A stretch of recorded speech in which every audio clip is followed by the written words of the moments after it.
아까 왜 그렇게 15년 전부터 문제가 생겼냐, 그럼 어떻게 했느냐.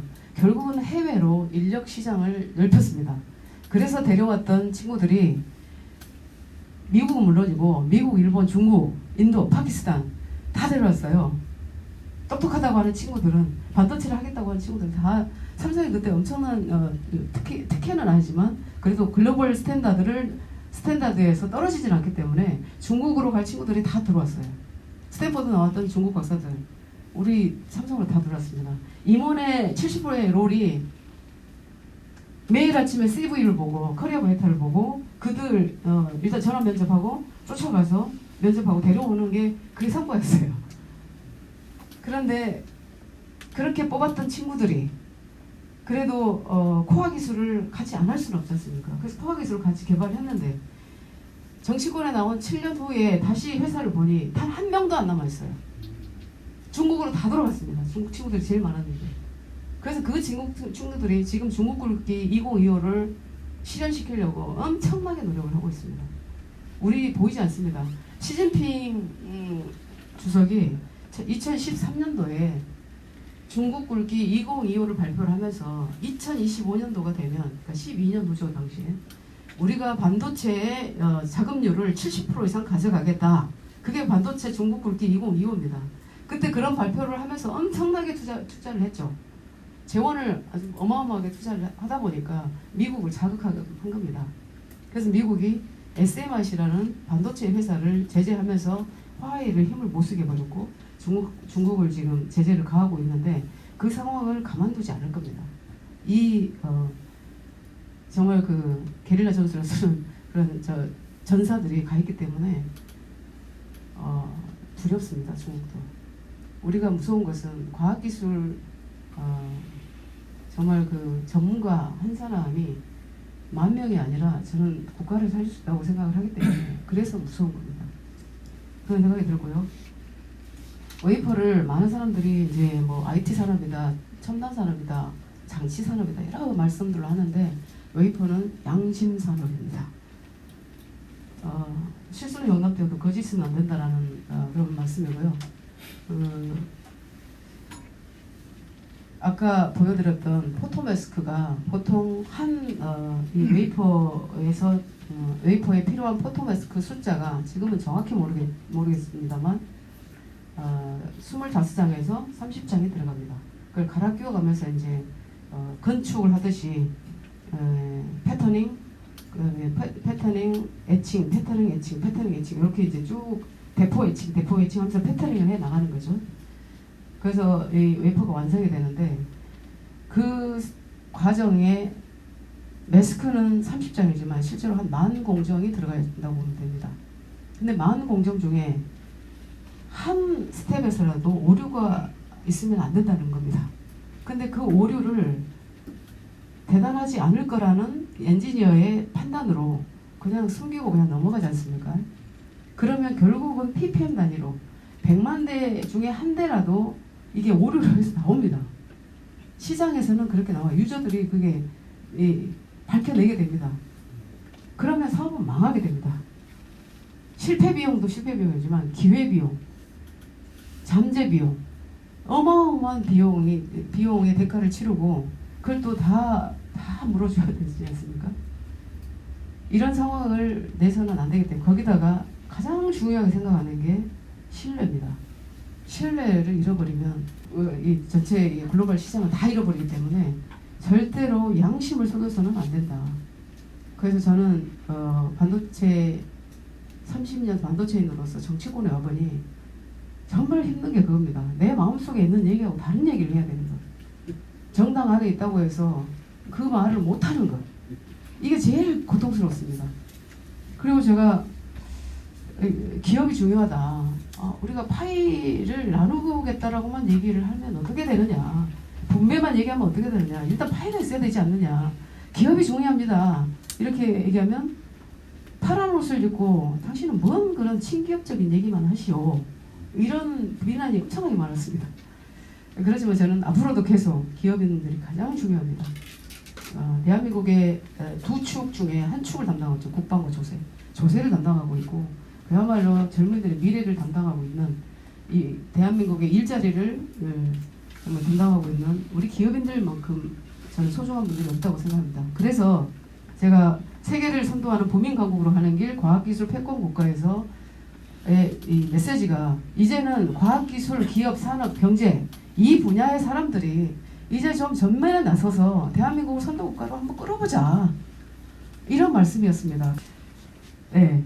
그래서 이제 그 DNA가 어떻게 체화됐느냐, 내재화됐느냐, 뼛속 깊이 반도체인의 DNA를 각인시켰느냐는 제가 85년 11월 25일 날 고등학교 졸업하기도 전에 입사를 했더니 매일 아침 8시에 이걸 복창하게 하더라고요. 8시에.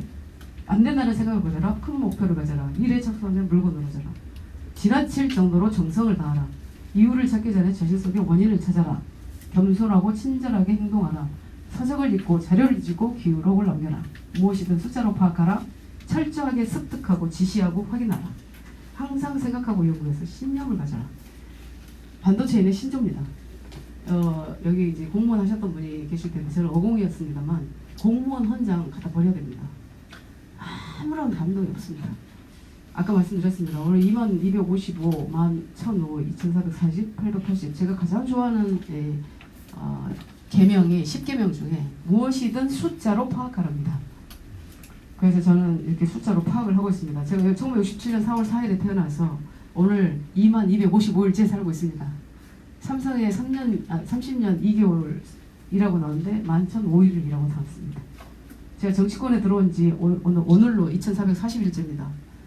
그리고 국회의원이 된 지가 880일째입니다. 네, 선배님들께 이런 말씀 드리기 정말 죄송한데 그냥 이런 마음으로 살고 있다는 말씀을 드립니다. Daily life is total life. 그래서 저는 스티브 잡스의 이 말이 가장 기억에 남는데 지금 이 순간이 미래의 어느 순간과 분명히 닿아 있다는 말씀입니다. 그런데 이 아침 시간에 이 소중한 시간에 이렇게 다 모이시는 거 보고 대한민국 희망이 있구나. 정말 감동했습니다. 저는. 그리고 이렇게 공부를 계속 안민포럼에서 해오고 계셨구나. 나는 뭐 했을까? 라는 생각을 하면서 다시 반성을 하게 됐습니다. 근데 저는 새벽에 5시 40분에 가장 먼저 국회에 도착합니다. 300명 중에 제가 1등으로 도착하는 것 같습니다. 그래서 그 9시에 출근하는 우리 보좌진들을 맞이할 때까지 그 시간이 저는 가장 소중한 시간입니다. 매일 아침 데일리 루틴을 하고 있는 시간 중에 그 시간에 책을 쓰고 그 시간에 메시지를 다듬고 그 시간에 반성도 하고 기도도 하고 그 시간이 가장 중요한 시간이 됐습니다. 근데 허준희 교수가 새벽 3시에 일어나더라고요. 저보다 더 독한 인간이 있었습니다. 그래야 필즈상을 받는가 봐요. 전 4시에 일어납니다. 근데 3시에 일어나서 명상하고 운동하고 7시까지 그 3시간이 인생의 가장 소중한 시간이라고 얘기하는 것을 보고 저 엄청 놀랐습니다. 1시간 당길까 했는데 너무 힘들 것 같습니다. 그래서 허준희 교수는 항상 5시면 집에 가더라고요. 그래서 아이들과 함께 수면 시간이 딱 9시 같이 자고 새벽에 3시에 일어나고 아이들 7시에 일어나고 이렇게 되더라고요. 그런 그 허준희 교수의 말 중에 완벽한 루틴에서 새로운 생각이 돌출한다. 그런 말씀을 하더라고요.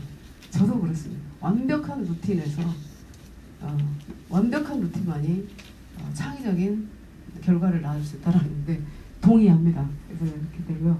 이 중요한 이제 2장의 페이지를 제가 이 그림이 제가 보도에서도 많이 이제 보셨겠지만 여기서 보셔야 되는 게 제가 이게 뭐냐면 2020년도 6월 달에 글로벌 산업 지형이고요. 저 오른쪽이 2022년 9월 달 겁니다. 9월 9일 날 제가 업데이트했는데 저는 이 글로벌 산업 지형을 매달 업데이트해서 봅니다. 어떻게 가고 있느냐. 이게 뭐냐면 나스닥 상장 기업이고요. 나스닥 상장 기업의 시가총액을 옆에다 다 표시를 했습니다. 조 단위입니다. 454조.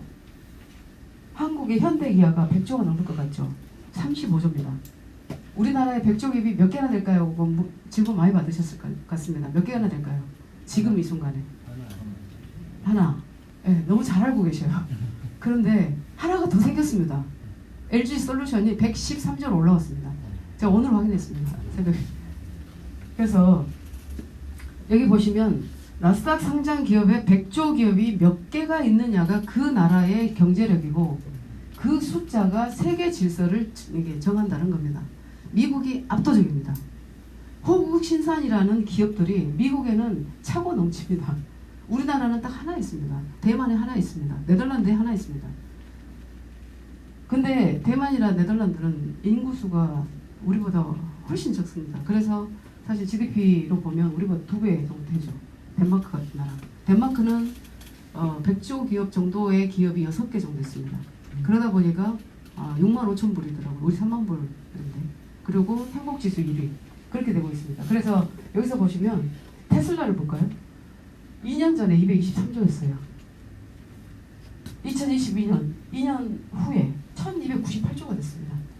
어떤 얘기입니까 이게? 전 세계 시장을 테슬라가 완전하게 장악하고 있다는 얘기로 보입니다. 저기에 이제 반도체가 들어가고 전장 산업이 커지는 이유고 AI 반도체가 들어가야 되고 이렇습니다. 그리고 코비드 전후인데요. 코비드를 통해서 미국은 더 큽니다. 미국의 의약, 정밀화학, 식품 이런 쪽은 더 커져 버렸습니다. 그리고 중국은 이제 1, 2차 산업혁명의 산업이기 때문에 마오타이, 오랑액, 해첨엽 이런 기업들이 있는데 귀주 못해주가 확 올라왔더라고요. 보니까 이런 상황이고, 자 순서로 보면 미국이 압도적이고 그 다음에 유럽이고 일본이고 중국이고 한국입니다. 이런 질서로 지금 가고 있고 2년 후에도 마찬가지입니다. 근데 미국이고 유럽이고 일본이고 중국이고 한국입니다. 이런 순서죠. 여기서 보면 ASML 보실까요? 아까 그 EUV 장비를 만드는 이 회사가 186조였는데 ASML 279조로 커져갑니다. 그리고 ASML이라고 이제 말씀 나온 김에 바이든 대통령이 중국으로 들어가는 ASML 장비를 제재하겠다 요 발표를 했습니다. 얼마 전에. 그 얘기는 뭐냐면 반도체를 중국에서 생산하지 말라라는 얘기인데, 불행하게도 가장 데미지를 받은 회사가 SK입니다. 우시에 SK가 있고 서안에 이제 삼성이 있는데, 삼성은 플래시 메모리 공장이 있습니다. 플래시 메모리는 D램보다도 덜 선단이기 때문에 이게 ASML 장비를, EUV 장비를 많이 안 써도 됩니다. 그런데 SK는 D램이 갔기 때문에 훨씬 더 데미지를 맞게 생겼습니다. 그럼 이제 그때 어떻게 해야 됐느냐 라고 해서 제가 이제 정부 관계자들 분들과 얘기를, 지금 중국 내에 메모리 반도체의 마켓 쉐어가 40%입니다. SK하고 삼성이 차지하는 마켓 쉐어가. 근데 홍콩까지 더하면 60%가 됩니다. 그래서 중국 정부에다가 내고를 협상을 하십시오. 그러면 우리 반도체 못 줍니다. 자, 그렇게 했을 거라고 저는 확신을 하고 있는 보도가 뭐냐면, 미국이 ASML 장비 반입을 금지하겠다라는 발표를 했는데 그 중에 삼성과 SK는 제외하겠다 이 보도가 나왔습니다. 그렇게 해서 우리가 가지고 있는 무기가 있어야 협상의 도구로 사용되고 수단이 되는 겁니다. 근데 기술적 우위에 있지 않고는 절대로 협상이 안 되는 거예요. 그래서 기술이 아니면 이제 외교도 안 되고 국가의 어떤 주권을 행사할 수도 없고 안보도 안 되고 심지어 언론도 안 됩니다. 심지어 정치도 안 되고요. 이제는 이 기술 아니고서는 정말 할 수 있는 게 없어지는 그런 기술 집약 사회가 돼버렸습니다. 근데 정치가 여기서 더 중요한 것은, 이런 반도체 기술은 winner takes all, 그러니까 승자 독식 구조를 만들어내는 사업이기 때문에 이걸 어떻게 정치권에서 사회적 약자들이 생기지 않도록 할 것이냐에 대한 노력을 해야 되는데, 그저 2024년 총선에만 가 있습니다. 눈이 미쳐버리겠습니다 저는.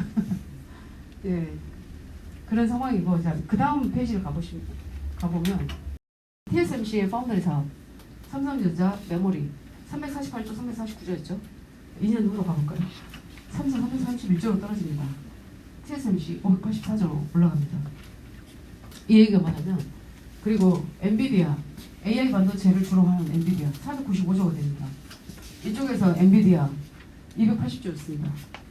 이제는 모든 게 AI 반도체가 필요로 하는 사회로 가고 있다는 게 여기 글로벌 산업 지형에서 보면 보여지는데요. 우리가 1977년도에 PC가 처음 나와서 정보혁명이 열렸습니다. 그로부터 15년마다 새로운 혁명이 열리는데요.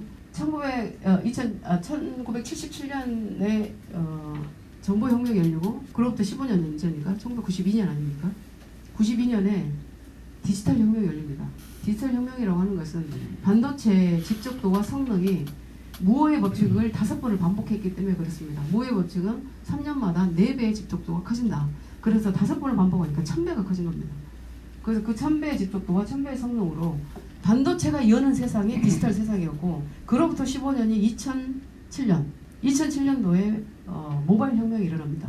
모든 기술이 컨버전스 되면서 이제 시공간의 개념을 다 허물어뜨리고 모바일 시대를 열죠.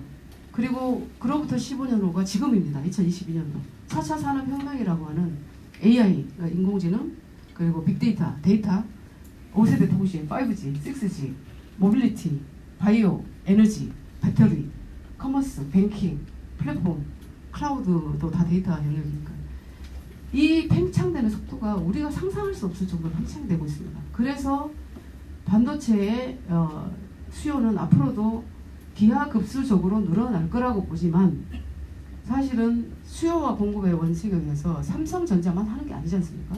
마이크론도 하고 IBM도 하고 뭐 다 하고 있습니다. 근데 아마존도 뭐 반도체 하겠다 이렇게 나오고 있고 그런데 그 팽창 속도가 스티프한 게 메모리 반도체가 아니라 비메모리 반도체라는 얘기입니다. 그래서 미국 바이든 대통령이 이제 인식을 하기로 우리가 대만의 TSMC의 의존도가 너무 강해지다 보니 중국의 견제도 더 심해지고 으름장을 놓고 이러는 거를 더 이상 우리가 묵과할 수 없다 해서 그러면 우리가 파운더리를 할 수 없는데 전 세계에서 파운더리 사업을 할 수 있는 데가 어디냐 했더니 삼성입니다. 그래서 삼성 보고 텍사스에 공장을 지으면 우리가 모든 거 다 해줄게. 물 공짜, 전기 공짜, 길 공짜, 건물 공짜 다 해줄게. 이런 거 아닙니까? 보조금 확실히 대주고 세액 공제 확실히 해줄게. 그래서 이재용 부회장이 260조를 투자를 하겠다는 거 아닙니까? 그럼 왜 우리가 미국에다 해야 됩니까?